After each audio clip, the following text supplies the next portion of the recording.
Innal hamdalillah nahmaduhu wa nasta'inuhu wa nastaghfiruh wa na'udzu billahi min shururi anfusina wa min sayyiati a'malina may yahdihillahu fala mudhillalah wa may yudlilhu fala hadiyalah. Asyhadu an la ilaha illallah wahdahu la syarikalah wa asyhadu anna Muhammadan abduhu wa rasuluh la nabiyya ba'da. Ikhwati fillah, ma'asyiral hadirin wal hadirat, bapak-bapak, ibu-ibu, kaum muslimin dan muslimat yang mudah-mudahan kita semua adalah orang-orang yang senantiasa dimuliakan Allah Subhanahu wa ta'ala. Mari kita awali kajian kita dengan mengucapkan puji dan syukur kepada Allah Subhanahu wa ta'ala, zat satu-satunya yang pantas untuk kita sembah, satu-satunya zat yang paling pantas untuk tempat kita meminta. Apapun yang akan kita butuhkan, Allah Subhanahu wa ta'ala selalu memberinya. Oleh karena itu tugas kita adalah bersyukur, dan Allah berjanji akan menambah nikmat bagi semua hambanya yang bersyukur. La in syakartum la azidannakum wa la in kafartum inna azabi lasyadid. Sama-sama kita juga harus berselawat dan salam untuk Rasulullah sallallahu alaihi wasallam. Allahumma shalli ala Muhammad wa ala ali Muhammad. Mudah-mudahan kita adalah umatnya yang patuh kepadanya. Kita adalah umatnya yang taat dan bangga untuk berada di atas sunnahnya. Karena satu-satunya jalan yang akan membawa keselamatan kita hanyalah ketika kita berada di atas jalan sunnah Rasulullah sallallahu alaihi wasallam. Kita berharap mudah-mudahan di yaumul mahsyar kita berhak untuk mendapatkan syafaatnya, pertolongannya di hari di mana kita memang pasti akan membutuhkan syafaat itu. Amin amin ya rabbal alamin.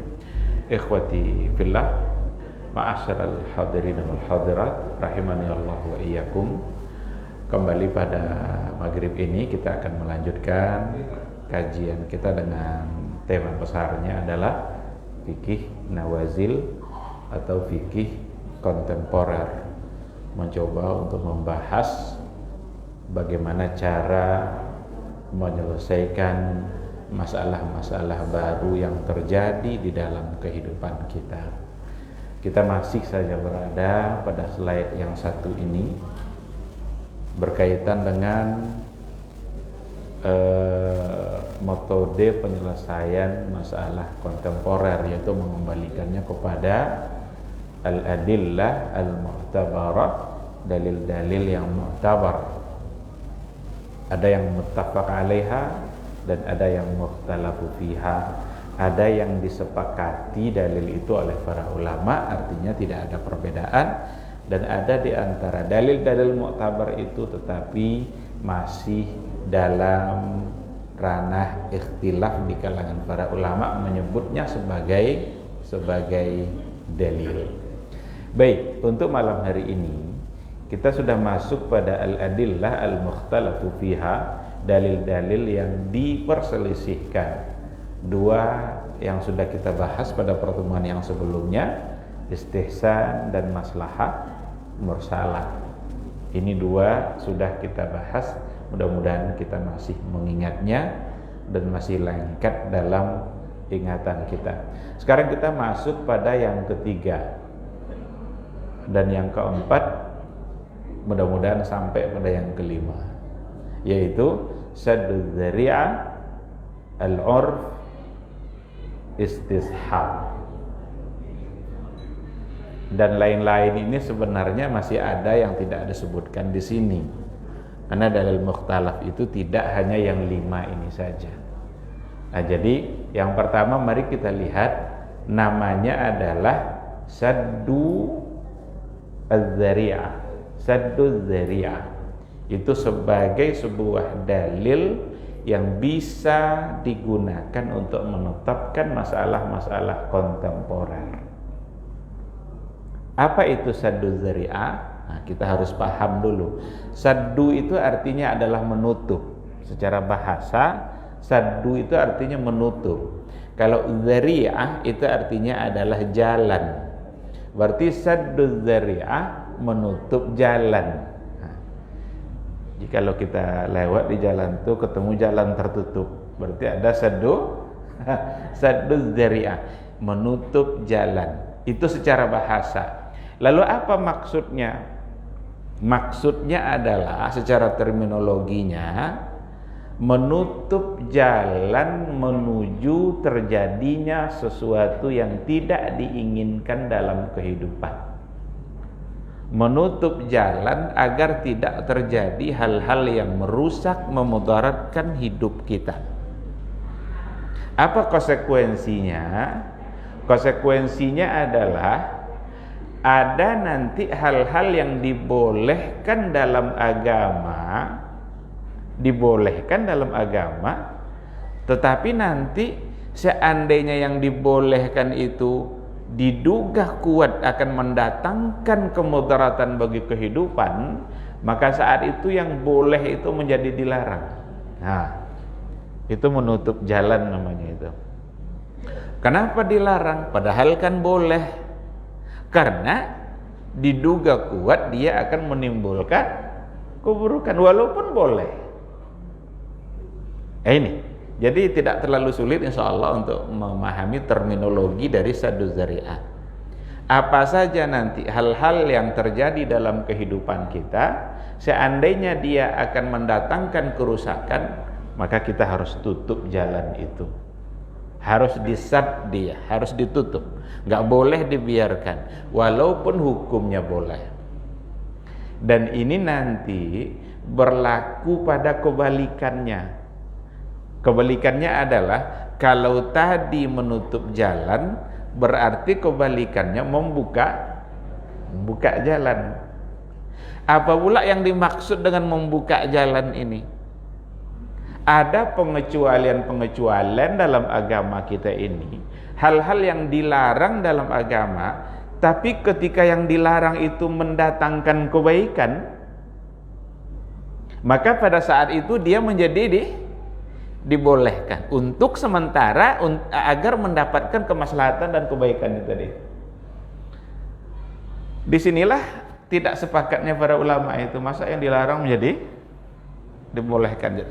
Tetapi dari dulu sudah pernah kita berikan penjelasan bahwa ketika tidak disepakati, sering tidak disepakati dari sisi mustalahat, tapi pada aplikasi para ulama sepakat semua. Tapi mungkin tidak menyebutnya sebagai istilah seperti itu. Mungkin dia punya istilah yang lain. Karena definisi terminologi yang saya sampaikan tadi itu dasarnya sangat kokoh sekali, sangat kuat sekali. Apa dasarnya? Dari Al-Qur'anul Karim, dari hadis-hadis Rasulullah sallallahu alaihi wasallam, dari perbuatannya para khulafa rasyidin dan a'immah para imam yang sesudahnya.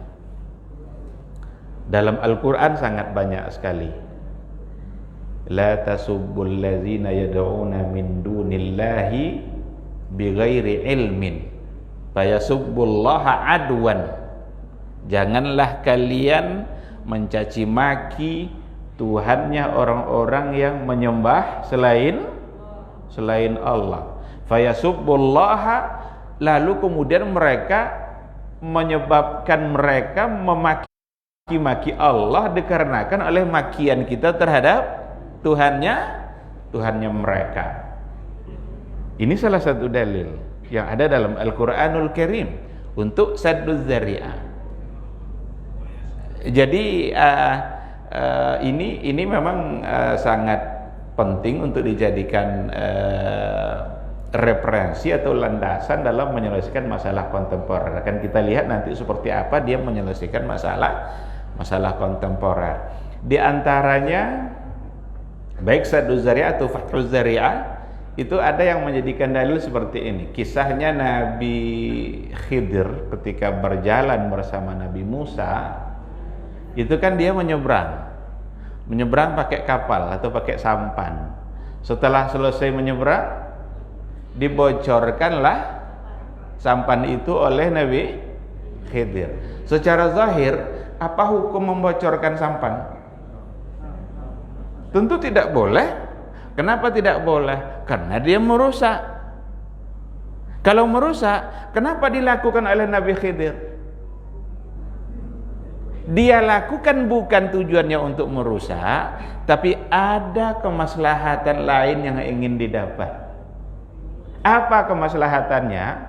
Karena kalau sampan ini tidak dirusak, akan dirampaslah oleh seorang raja. Wa kana wara'ahu malikun ya'khudhu kulla safinatin ghasba. Di belakang mereka ada raja yang zalim yang akan merampas semua sampan-sampan yang baik. Sekarang mana yang lebih bagus? Bocor sedikit tapi masih punya sampan, atau tidak punya sampan sama sekali? Biarlah bocor tapi punya sampan. Berarti sesuatu yang terlarang ini, apa yang terlarang tadi? Membocorkan sampan. Ketika itu menjadi dianjurkan untuk mendapatkan kemaslahatan. Jadi sadduz dzari'a wa fathuz dzari'a, menutup jalan dan membuka jalan, itu bisa sebagai landasan dalam menyelesaikan problematika kontemporer. Dalam hadis-hadis Rasulullah Sallallahu Alaihi Wasallam, dan konsep itu diikuti oleh para sahabat, kita akan menemukan banyak hal kebijakan-kebijakan hukum dari para sahabat khulafa rasyidin yang dasarnya adalah sadduz dzari'a atau fathuz dzari'ah. Umar bin Al-Khattab ketika dia tahu bahwa Hudzaifah ibnul Yaman, dia ketika itu mengutus Hudzaifah menjadi gubernur di Yaman, Amirul Mantiqah di Yaman. Nikahlah Hudzaifah ibnul Yaman ini dengan seorang kitabiyah, ahlul kitab, Yahudi ahlul kitab. Nikah dia.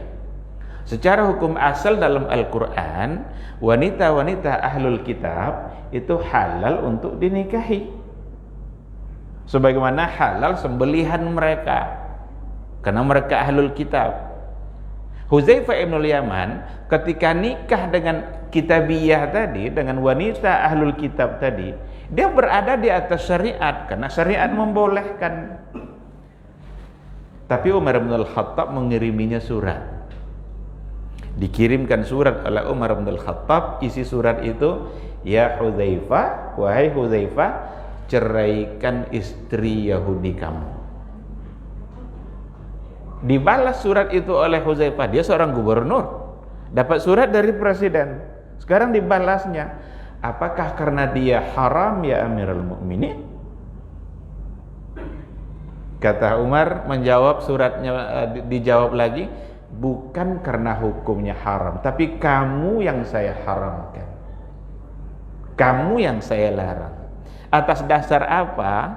Karena Hudzaifah sebagai seorang amir, sebagai seorang gubernur, dia tentu jadi panutan, akan menjadi panutan kehidupan oleh masyarakatnya, oleh rakyatnya.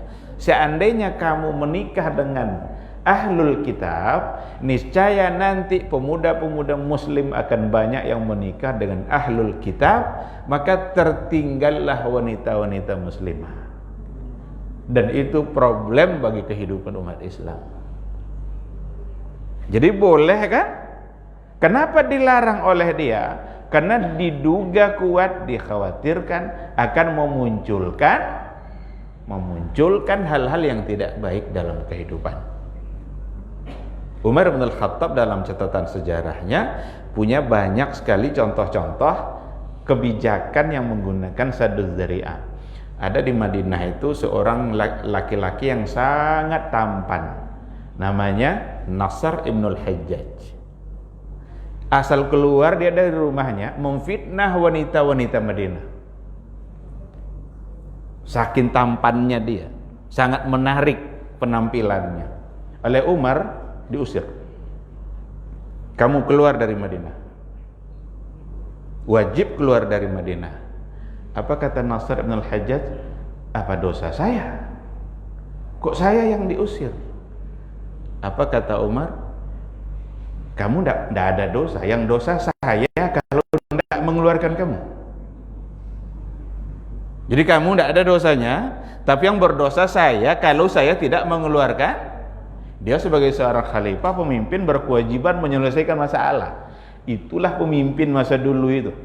Sekecil apapun masalah masyarakat, dia merasa berkewajiban untuk menyelesaikannya, bukan untuk memperkaya dirinya. Nah jadi saya yang berdosa kalau tidak keluarga kamu, keluar dia. Diusirlah dia, tinggal di satu wilayah di mana wanitanya agak cuek-cuek. Tidak seperti wanita-wanita di Madinah ketika itu. Sikap Umar bin Al-Khattab saddu dzari'ah. Bolehkah Nasr tinggal di Madinah? Boleh. Sebagai rakyat biasa, sebagai umat Islam berhak tinggal di Madinah. Tapi kenapa dilarang? Karena dia khawatirkan akan menimbulkan hal-hal yang tidak baik dalam kehidupan. Banyak sekali nanti contohnya. Utsman bin Affan di salah satu tahun kepemimpinan dia, di saat musim haji, beliau melarang untuk mengqasar salat di Mina bagi semua yang berhaji di tahun itu. Dia kalau secara manasik semua kita paham, kalau di Mina itu manasik yang diajarkan adalah qasar salat, tapi tidak dijamak. Jadi ketika mabit di Mina disunnahkan untuk mengqasar salat, tapi tidak dengan jamak, hanya qasar saja. Karena kita berada di situ, buat apa dijamak? Kita bisa mengerjakan setiap waktu, tapi boleh diqasar. Utsman bin Affan di satu tahun itu, di musim haji pada tahun itu, beliau melarang untuk mengqasar. Jangan ada satupun yang mengqasar. Semua harus ikmal, itmam, harus menyempurnakan. Asar 4 rakaat, zuhur 4 rakaat, isya 4 rakaat, padahal hukumnya dalam Islam dianjurkan dua rakaat. Apa alasannya? Saddan lidzari'ah, untuk menutup peluang terjadinya yang tidak diinginkan bagi kehidupan. Apa yang tidak diinginkan oleh Utsman bin Affan? Ternyata di tahun itu ada banyak orang-orang Badui yang masuk Islam. Orang Badui itu orang-orang perkampungan Arab, orang-orang pedalaman Arab yang masuk Islam di tahun itu, dan karena semangat keislamannya kuat, mereka langsung berhaji. Padahal mereka belum mendapatkan pengajaran Islam secara luas, termasuk persoalan sholat. Jadi khawatir Utsman bin Affan itu, orang-orang Badui itu pulang nanti ke perkampungannya masing-masing sebelum memahami masalah, dan diyakininya nanti ternyata zuhur hanya wajibnya dua rakaat, asar ternyata hanya dua rakaat. Inilah yang dikhawatirkan oleh Utsman bin Affan. Saddan lidzari'ah, menutup jalan, menutup peluang agar tidak terjadi hal-hal yang tidak baik bagi kehidupan. Nah, ini contoh-contoh yang disampaikan tadi itu sebahagian kecil dari sekian banyak contoh. Dan itu berlanjut terus konsep itu pada imam mazhab, pada ulama-ulama tabi'in, dan pada imam mazhab berlanjut. Imam Malik itu pernah memfatwakan bahwa puasa 6 Syawal itu makruh. Coba bayangkan, disampaikan oleh Imam Syatibi dalam kitab Al-Muwafaqatnya persoalan ini. Alasannya, kenapa ketika itu Imam Malik menghukumkan makruh puasa 6 hari di bulan Syawal?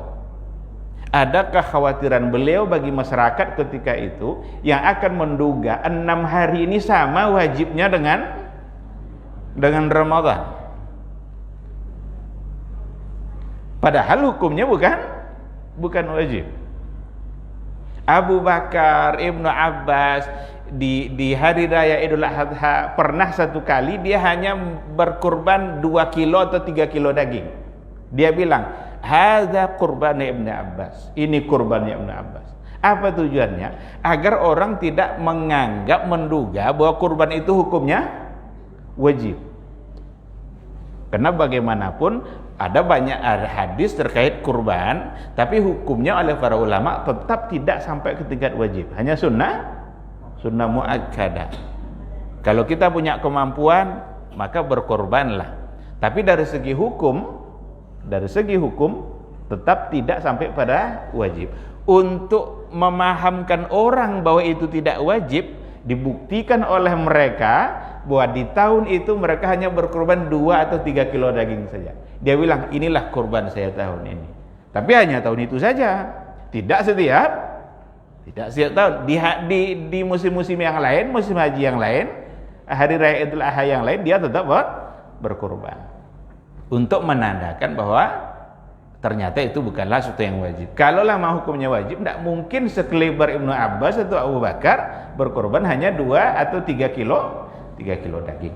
Nah, jadi nampak oleh kita dari contoh-contoh yang tadi itu bahwa saddu zari'ah itu kokoh sekali, sangat kuat alasan-alasannya, sehingga dapat kita berpegang dalam menyelesaikan banyak masalah kontemporer.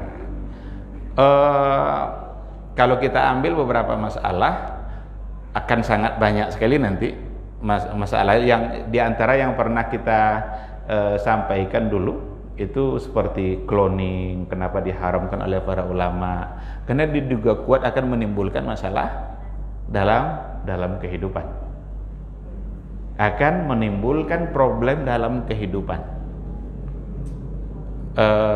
Syekh Yusuf Qaradawi termasuk di antara pakar fikih kontemporer yang banyak menggunakan saddu zari'ah dalam ijtihad-ijtihadnya. Salah satu contohnya adalah beliau pernah memfatwakan, walaupun ini tidak disepakati oleh ulama yang lain, karena tadi kan diperselisihkan, sehingga hukumnya juga nanti akan menjadi sesuatu yang diperselisihkan. Beliau berani untuk memfatwakan apa? Memfatwakan di saat sekarang ini diharamkan bagi umat Islam untuk berziarah ke Masjidil Aqsa. Coba bayangkan, padahal di hadisnya jelas kan, fadilah di Masjidil Haram 100.000, di Masjid Nabawi segini, di Masjidil Aqsa segini. La tusaddur rihal illa ila 3 masjid. Tidak boleh kita berpayah-payah dalam berrihlah untuk ibadah kecuali pada 3 masjid ini, Masjid Haram, Masjid Nabi, Masjidil Aqsa. Beliau sempat memfatwakan untuk sementara saat ini haram ke Masjidil Aqsa. Apa alasannya? Karena dikuasai oleh Zionis, oleh Israel, masuk ke sana saja harus pakai visa. Itu beberapa perbatasan yang akan dihadapi, kita diinterogasi, kita mempersulit diri aja. Dan di sisi lain, kita hanya memperkaya orang-orang Yahudi dengan devisa, karena kita membayar untuk masuk. Sementara orang Yahudi kerjanya membunuh orang-orang Palestina. Termasuk beliau juga yang berani mengatakan haram untuk kita membeli produk-produk Yahudi Israel. Ini sangat logis sekali sebenarnya. Kenapa? Karena produk-produk Yahudi dan Israel tentu kalau kita yang membuatnya menjadi laris akan mengokohkan dan memperkuat ekonomi mereka. Walaupun ada banyak hal yang memang itu kebutuhan kita dan kita tidak bisa lepas dari itu. Kalau nggak bisa lepas ya apa boleh buat. Tapi ada hal-hal yang kadang-kadang hanya gengsi-gengsian saja. Ada makanan-makanan. Kan orang-orang kita ini kan lebih bangga pula dia mau makan makanan yang apa kalau datang dari produk-produk barat dan lain sebagainya. Nggak tahu apa yang membuat mereka menjadi bangga. Padahal seandainya itu milik orang Yahudi, berarti kita memperkaya mereka, dan saham mereka adalah dikuasai oleh orang-orang yang Yahudi yang tadi itu. Nah, oleh karena itu dimasukkanlah sebagai salah satu cara menyelesaikan masalah kontemporer itu ketika menggunakan saddu zari'ah. Dulu muncul istilah apa? Rasmani. Rasmani itu kan menarik uang dari bank-bank konvensional. Ini sebenarnya memerlukan kesadaran memang. Seandainya lah umat Islam ini mau dia meletakkan uangnya di bank-bank syariah, maka maju bank syariah itu. Tapi kenapa justru mereka lebih percaya meletakkan uangnya pada bank-bank konvensional, padahal sistemnya sistem riba. Sementara umat Islam sering pada sebahagian keadaan itu menjadi bulan-bulanan sesuatu yang dituduh teroris, tidak macam-macam lah yang dituduhkan pada umat Islam, radikal lah umat Islam ini. Padahal setiap jengkal bumi Indonesia ini ada tetesan darahnya umat Islam. Ini yang harus disadari oleh semua kita. Nah, baik. Jadi contoh-contoh yang terakhir itu yang tadi itu adalah beberapa hal yang diselesaikan dengan konsep saddu az-zari'ah, menutup jalan. Kita masuk pada yang berikutnya biar kita bisa selesaikan. Yang menjadi sumber juga dalam penyelesaian masalah kontemporer itu adalah ada namanya al-'urfu wal-'adah. Al-'urfu wal-'adah, tradisi dan kebiasaan. Jadi rupanya tradisi bisa menjadi sumber hukum. Dan ada satu kaidah yang oleh para ulama itu masuk dalam kategori al-qawaid al-kubra. Kaidah kubra itu kaidah yang disepakati. Apa bunyi kaidahnya? Al-'adatu muhakkamah. Al-'adatu muhakkamah. Tradisi itu dapat menjadi sumber hukum. Jadi kita bisa mengatakan ini boleh berdasarkan tradisi, atau ini terlarang berdasarkan tradisi.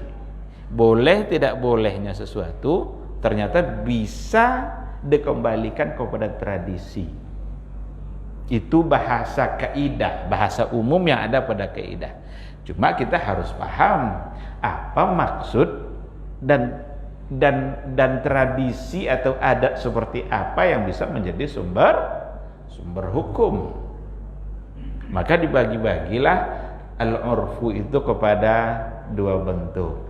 Ada namanya al-'urful fasid, ada tradisi yang menyimpang, rusak dia, ini tidak boleh dipertahankan. Ada al-'urfus sahih, ada tradisi yang sah, sahih, boleh diikuti, boleh dijadikan sumber hukum. Kapan tradisi itu menjadi tradisi fasid, rusak? Ketika bertentangan dengan Al-Quranul Karim, bertentangan dengan apa yang ada pada hadis, bertentangan dengan ijma'ul ulama, bertentangan dengan maqasidus syariah dan kemaslahatan yang ada. Tradisi yang menyebabkan halalnya yang diharamkan syariat atau mengharamkan yang dihalalkan syariat. Kalau seandainya ada tradisi yang menghalalkan apa yang diharamkan, fasid pasti itu. Atau kebalikannya, mengharamkan apa yang dihalalkan, maka menjadi al-'urful fasid, tradisi yang rusak. Tidak boleh diikuti. Kenapa? Karena bertentangan dengan Al-Quran, bertentangan dengan nas. Ada di Lombok, kalau ada yang dari NTB di sini, ada satu tradisi dalam pernikahan di Lombok. Tradisi itu adalah ketika ada seorang laki-laki yang ingin menikahi seorang perempuan, sebelum akad itu, laki-laki ini harus berhasil mencurinya malam-malam. Ada enggak yang dari Lombok ini? Iya, enggak tradisi ini. Saya punya teman, dia yang menceritakan. Jadi harus berhasil mencuri, dicurinya. Dan yang perempuan ini siap-siap untuk dicuri agar berhasil.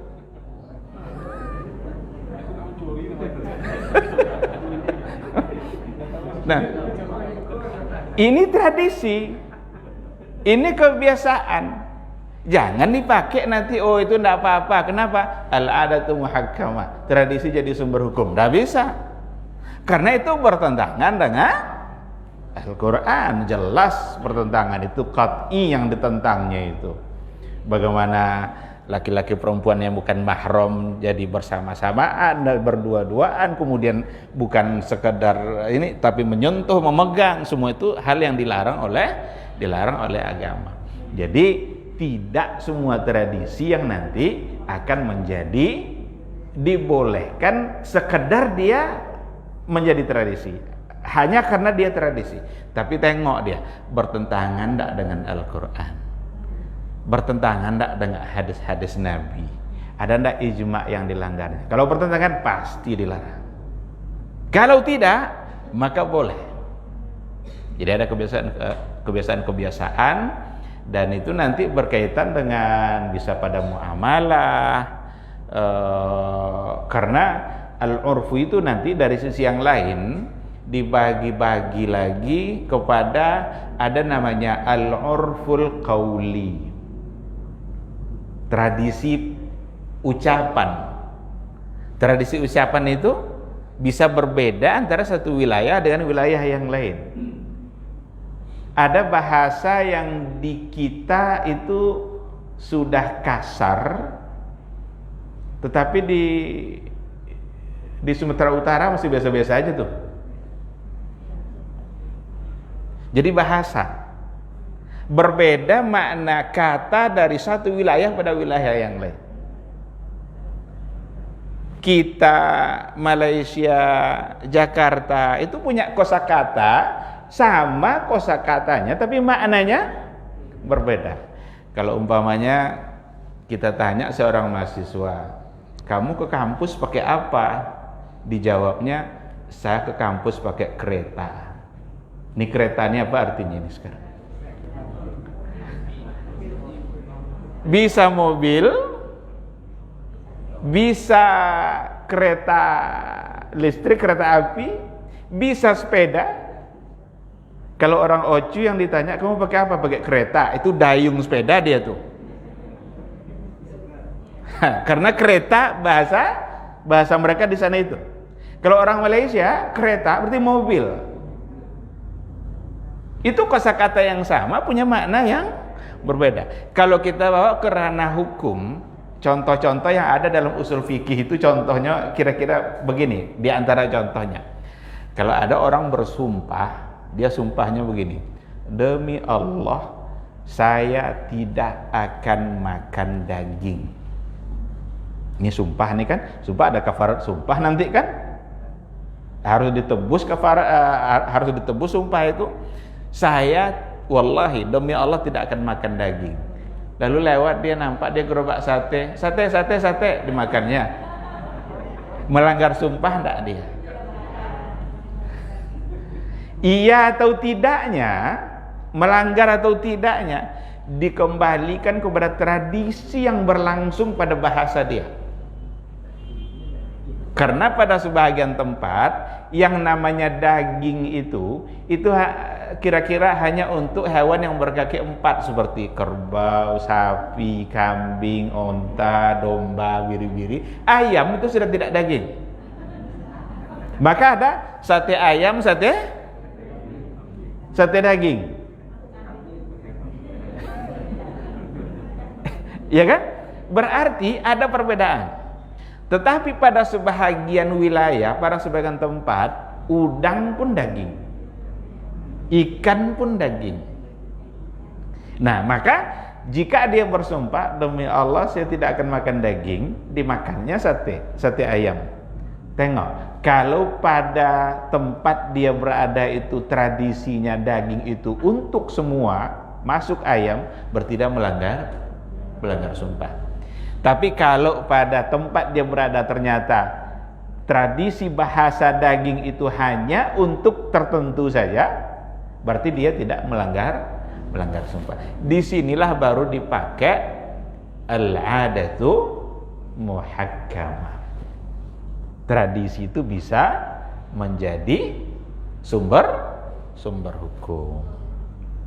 Nah, jadi tidak pada semua tradisi nanti kalau umpamanya menjelang Ramadan itu ada orang berenang-renang di sungai, mandi, itu jadi tradisi. Apa hukumnya? Tengok, melanggar syariat tidak? Ini mandi laki-laki, perempuan, jantan, betina masuk di satu tempat. Besok orang puasa, mandinya kadang sampai selesai maghrib belum selesai mandi. Orang sudah maghrib mereka masih, itu nyambut Ramadan apa namanya itu? Bisa-bisa dia menyambut yang suci dengan cara-cara yang kotor. Ini mohon maaf barangkali ada yang tidak sepakat dengan contoh saya ini, karena ini sudah menjadi kebiasaan yang berlangsung pada beberapa wilayah, beberapa tempat. Makanya ketika dibagi-bagi oleh para ulama, ketika dibagi-bagi ada al-urful fasid, ada al-urfus sahih, agar kita paham bahwa jangan sembarangan nanti menggunakan kata tradisi untuk memperkuat sebuah kejadian agar dia dibolehkan, lalu dibolehkan hanya karena semata-mata dia tradisi atau kebiasaan. Nah, al-urfu as-sahih itu yang dapat dibenarkan. Maka dalam muamalah umpamanya, kalau kita bawa nanti pada masalah kontemporernya, dalam muamalah itu kan berkembang sekali. Ada tradisi-tradisi dalam jual beli yang terjadi di kita. Tradisi bahasa yang kita apakan, yang sudah berpengaruh pada akad kita. Sekarang saya ambil contoh. Salah satu dari syarat sahnya jual beli itu adalah ijab kabul. Ijab kabul itu adalah bahasa lisan yang terucap oleh si penjual kepada si pembeli. Saya jual, saya beli. Sekarang saya tanya, siapa yang jual beli hari ini pakai ijab kabul?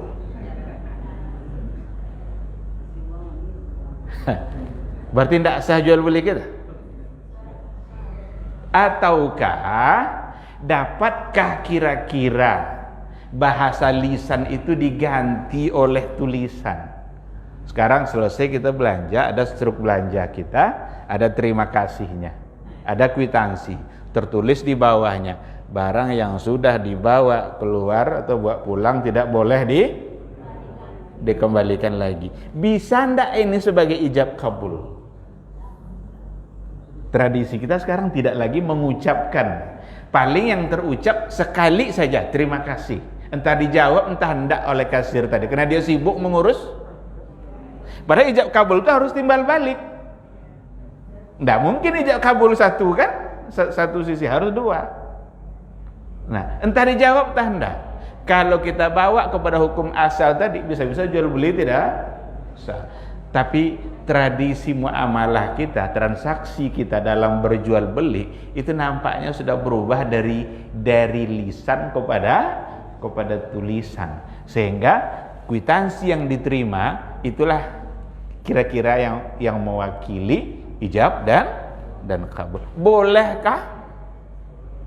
Nah, di sini ada kaidah terkait sebenarnya itu dengan merubah lisan atau menempatkan tulisan sama dengan lisan. Itu ada kaidah dalam ilmu fikih, kaidah fikihnya.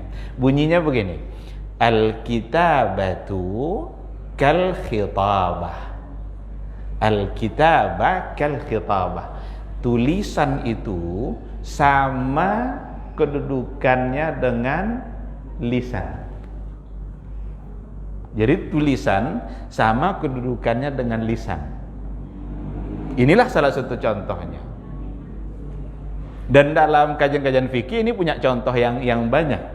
Bagaimana cara ijab kabul kalau calon suaminya bisu. Jadi walinya ngomong, saya nikahkan kamu dengan putri saya, ini namanya, ini maharnya. Yang ditanya yang calon suami bisu. Kalau bisu tentu tidak bisa. Nah, sekarang ditulisnya apa yang ada di hatinya itu, saya terima nikah. Sah enggak nikah? Berarti tulisan menempati posisi lisan. Akan ada banyak contoh dalam kajian fikih. Contoh lain, sahkah cerai lewat SMS? Bunyilah HP seorang istri, teng teng teng teng, dibukanya. Hai istriku, kamu saya ceraikan. Sahkah cerainya?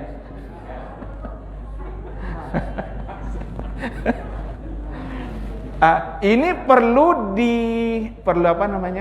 perlu diselidiki. Tidak bisa langsung dihukumkan cerai. Apakah benar dia yang menulis? Apakah dia tulis dengan kesadaran dan keinginannya sendiri?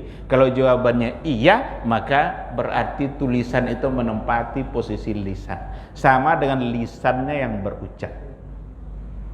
Apa dalil bahwa tulisan sama dengan lisan? Banyak dalilnya. Di antaranya surat Nabi kepada raja-raja. Karena ada utusan-utusan Nabi menemui raja, Islamlah kalian akan selamat. Kan tulisan itu kan? Itu sama dengan Nabi yang ngomong di hadapan mereka.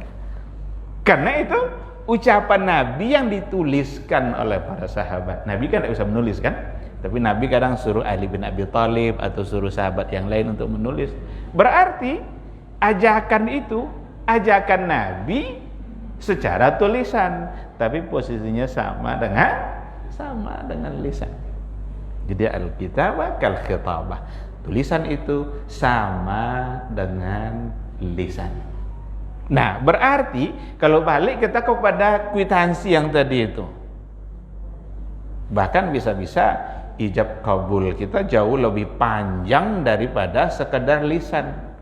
Karena kalau sempat kwitansi itu di depan notaris, kan ada kalau belanja beli rumah, beli apa itu kan pakai notaris itu berlembar-lembar itu.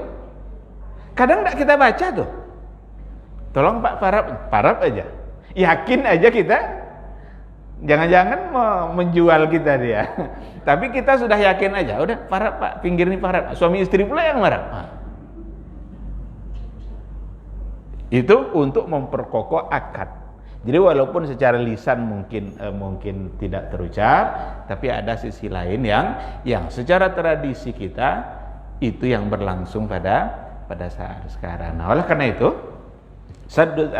al-urfu wal adat, tradisi dan kebiasaan itu menjadi salah satu dari sumber hukum yang dapat menyelesaikan masalah kontemporer. Seandainya terjadi perselisihan di pasar umpamanya antara penjual dan pembeli, bisa kita mengembalikannya kepada tradisi yang berlangsung. Itu tradisi fi'li namanya, tradisi perbuatan. Contoh, di kita kalau kita membeli barang-barang umpamanya perabot rumah, lemari atau apa, tempat tidur, tradisi di kita yang berlangsung adalah barang yang kita beli itu kewajiban penjual untuk menyampaikannya ke rumah kita, sehingga kita tinggal tunggu di rumah. Pada sebahagian wilayah, kalau di Maroko itu penjual tidak berkewajiban mengantarkan barang ke rumah, maka kitalah yang akan mencari mobil-mobil pick up itu untuk mengangkut dan kita bayar. Sekarang kita beli kasur, diantarlah ke rumah. Sampai di rumah sopir minta upah. Mana upah? Kata kita, tidak ada upah. Kata sopir, wajib bayar upah. Terjadi perselisihan. Seandainya diangkat ke pengadilan, hakim akan nanya, tradisi kalian seperti apa? Seandainya tradisi yang berlangsung di kita itu ternyata memang yang pemilik barang, yang penjual berkewajiban menyampaikannya ke rumah, kita dimenangkan dengan tidak boleh memberi apapun kepada sopir, karena sudah include pembelian kita sekaligus upah antar sampai ke rumah, sampai ke alamat. Tapi kalau ternyata di tradisi kita tidak seperti itu, maka dia akan dimenangkan dan kita diwajibkan untuk membayar upah sesuai dengan tradisi. Jadi al-adatu muhakkamah.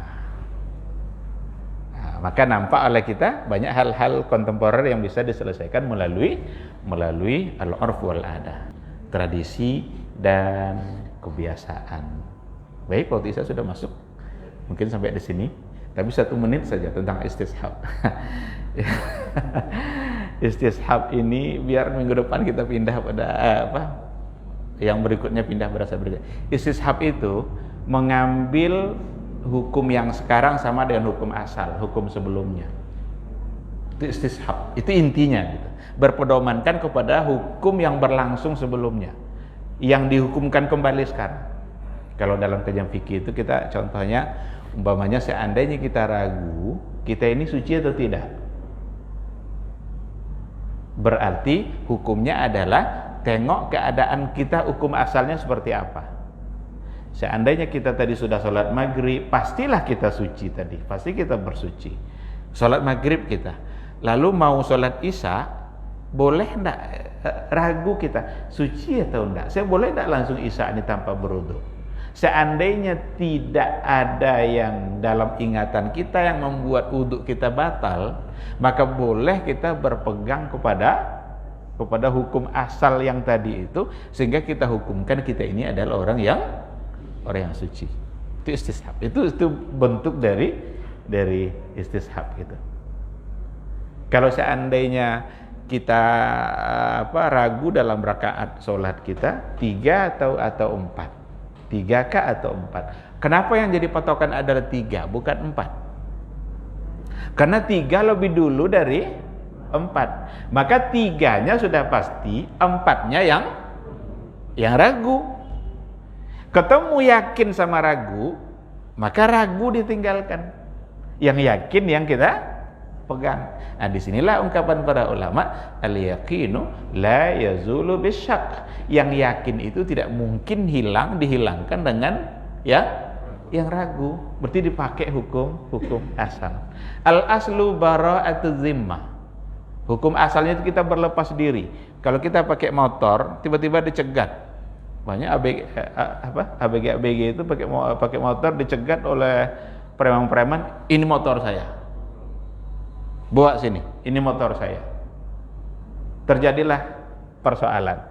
Kalau dibawa kepada Pak RT atau kepada hakim dan lain sebagainya, yang akan dimenangkan siapa? Yang membawa motor tadi, karena hukum asalnya dia yang punya. Kecuali yang menuduh tadi berhasil menunjukkan bukti bahwa ini memang motor dia. Jadi kalau terjadi perselisihan antara penjual dan pembeli, kata si penjual kamu belum bayar, kata pembeli sudah bayar. Nah, gimana ceritanya itu? Hukum asalnya pembeli belum bayar, itu hukum asal.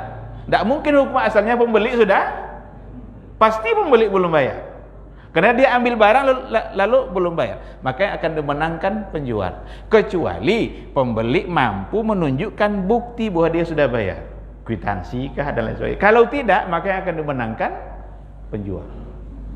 Nah, ini sekilas ya tentang istishab. Mudah-mudahan dapat kita pahami bersama, karena waktu Isya sudah lama lewat dan mungkin kita cukupkan sampai di sini. Semoga yang kita bahas pada maghrib ini bisa menjadi ilmu bagi kita, menjadi pedoman dalam kehidupan kita, dalam bermuamalah dan dalam banyak hal. Semoga Allah menjadikan kita semua orang-orang istiqamah di jalannya. Amin, amin ya rabbal alamin. Subhanakallahumma bihamdika, asyhadu an la ilaha illa anta, astaghfiruka wa atubu ilaik. Wassalamualaikum warahmatullahi wabarakatuh.